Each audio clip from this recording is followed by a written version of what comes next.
duke shtuar edhe akuzat të cilat unë besoj që në një skenar tjetër apo në një situatë tjetër nuk do të ishin bërë. Sepse unë nuk mendoj që Erion Veliaj është i burgosur i vetëm VIP që mban telefon në qeli. Sigurisht Erion Veliaj në ditët e para të arrestimit me ato shpërthimet e veta mund të ketë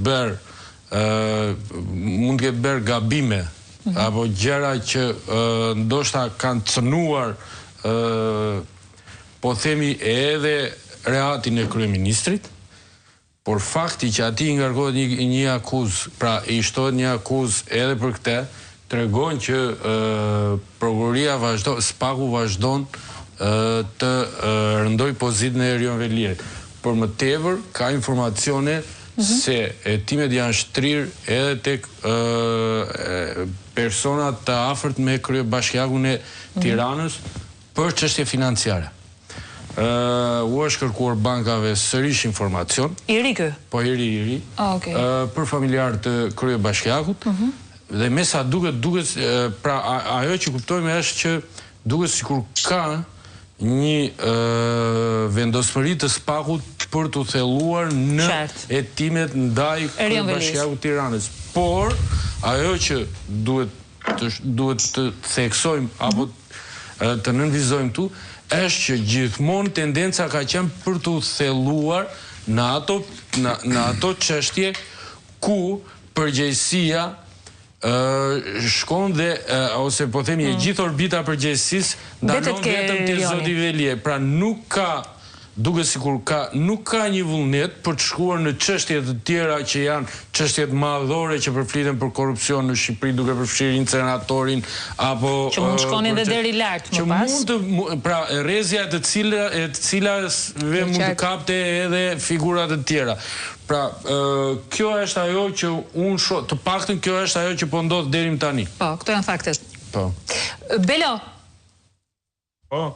Se është interesante dhe kjo që thot Klodi, po për ta bërë sepse jam në 2 minutat e fundit dhe dua ta mbyll me ty.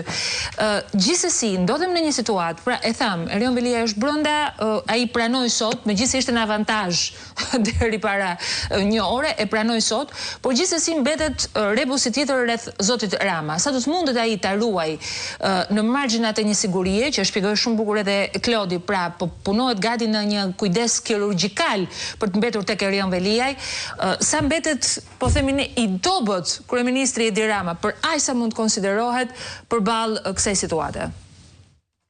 Shiko, që Edi Ramës do t'i plasi kjo histori, kjo është e padiskutueshme, është që shekohet. Sepse që Erion Veliaj po kthjellohet dita ditës që redaktori dhe regjizori i asaj çka ka ndodhur me Erion Veliajin është Edi Rama, këtë nuk ka njeri që nuk e di. Që para një muaj mos gaboj në emisionet Qimpegës doli Arben Ahmetaj dhe tha që Erion Veliaj edhe incenatorin edhe aferat më të rënda i ka firmosur me urdhër dhe me porosit e Edi Ramës. Ky është fakt dhe kjo është nga krau i djathtë i Edi Ramës për 20 vite në Partinë Socialiste. Pra që Erion Veliaj do kuptojë në një moment herët avon që aty është për shkak të Edi Ramës, ky është fakt. A do të kundërpërgjigjet Erion Veliaj? A do të pranoj dhe unë do t'i drejtoja një këshill mbase nuk e beson njeri që unë mund të arrit ta nxjerr nga goja ime këtë?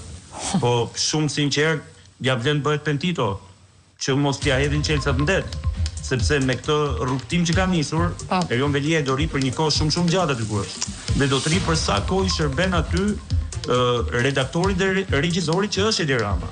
Kështu që thon kë Edi Rama për mua sot është shumë i dobët, është shumë vulnerabël. E njëjta gjë pritet të ndodhë edhe në Ministrinë e Infrastrukturës.